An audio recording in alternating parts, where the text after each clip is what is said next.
happy birthday to each one of us. Bonifete is today, February 28th, is a celebration of Auroville.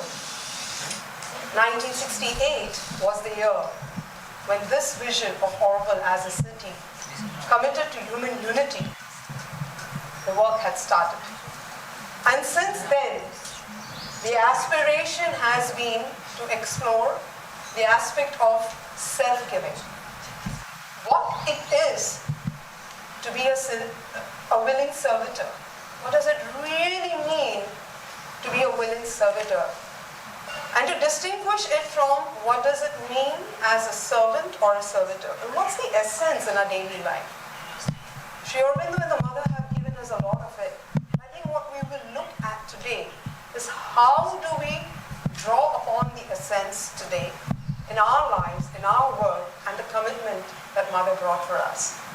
But prior to that, I'm going to invite Jaya to just bring for all of us the context of Mahasaraswati. I will not be reading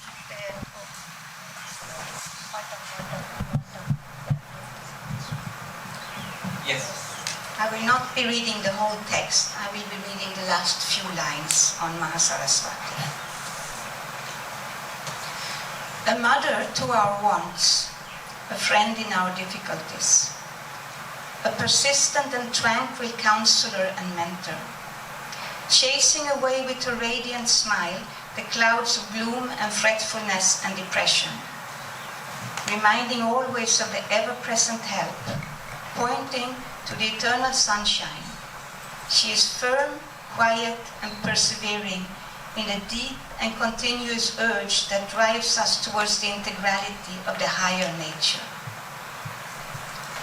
All the work of the other powers leans on her for its completeness.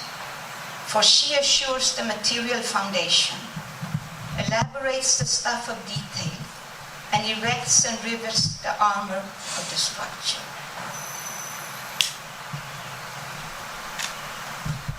Thank you so much. Thank you so much, Jaya, for that.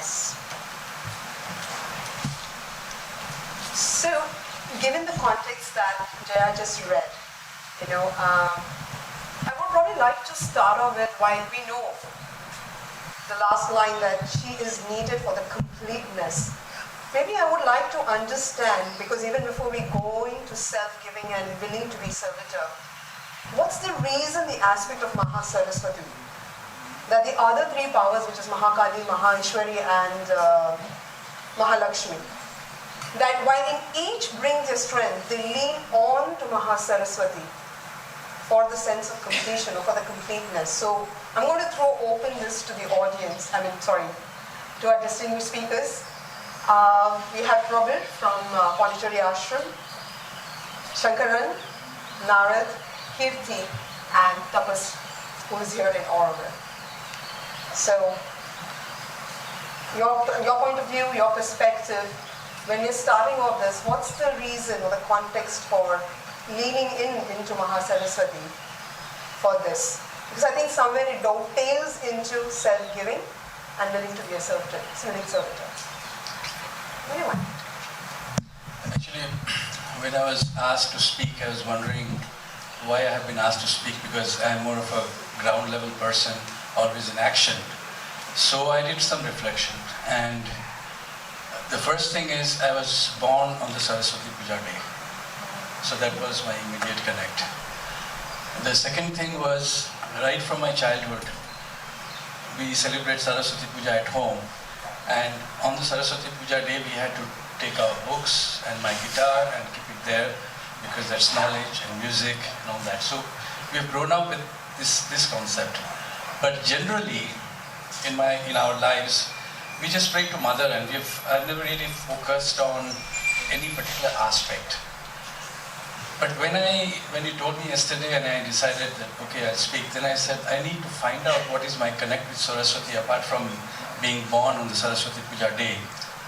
And I found there were two interesting components. One was Saraswati. Sara means essence. And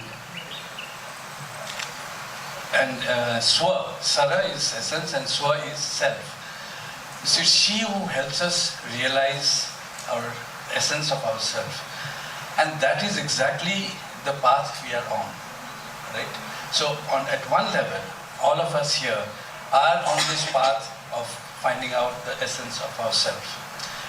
And the swan, which is the Vahana of Saraswati, is spiritual perfection. So this connects so well because this is the line we have all decided to be in and we need to be more conscious of it. The second interpretation was Sarasvati. The Saras means Flow. these are things I have.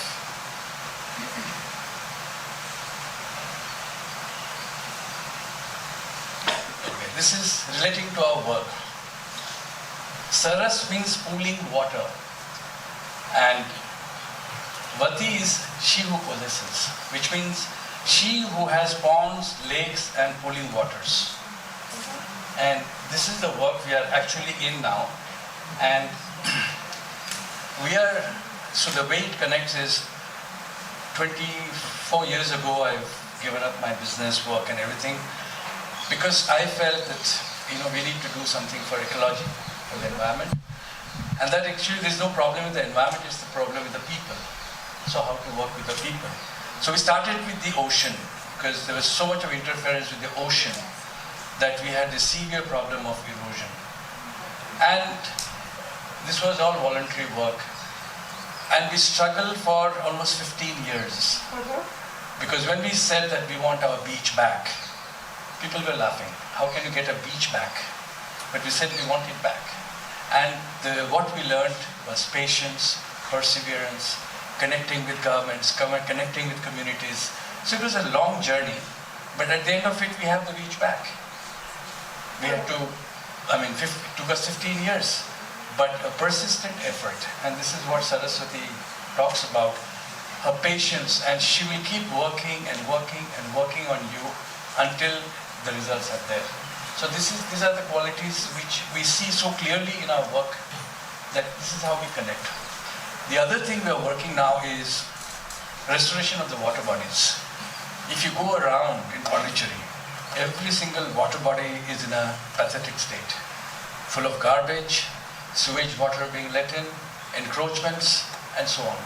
So we started our work in terms of restoration of these ponds, and this is where I was telling that pooling, she's one who holds the lakes, rivers, ponds, and in fact there's a Saraswati river which is not seen anymore.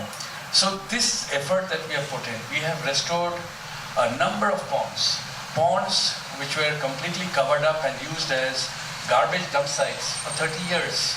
People had forgotten that there was a pond there. We have restored that pond. We have restored a whole number of ponds because the pond becomes kind of the soul of the space. A, yes, it holds water. B, you have plants and you have insects, you have birds, you have fish. It's a whole ecology. So it's the biodiversity which is there. And C, it becomes a well-being space for everybody. Sure. So a pond, all the ponds we have restored, it has become a space where you can see people walking around in the mornings and evenings, connecting with the society. Otherwise, we just go home and shut ourselves up. So this has been a huge thing. And one thing which we have now, initiative we have taken along with the government of Pondicherry is called OSOP. One school, one pond. So each school adopts a pond.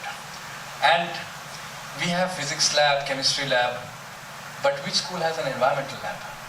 So this pond becomes an environmental lab where they learn about ecology and they adopt the pond. So one is that they're adopting the pond for which they have to work with the community. So you need this whole collaborative effort, that it's not me or you, it's not the government who can do it. It's a collaborative effort, only then we can restore this pond. And secondly, there is an integration of all the subjects. We learn history, geography, math, science, but what is the connection between them? But when you take My School, My Pond, you talk about the history of the pond. We were surprised that when you asked these students, have you ever visited a pond? They said no. So they have not visited a pond, they don't know about what ponds are and what happens. They have no clue. So now the whole system of, they're in fact working on inserting it into the curriculum itself.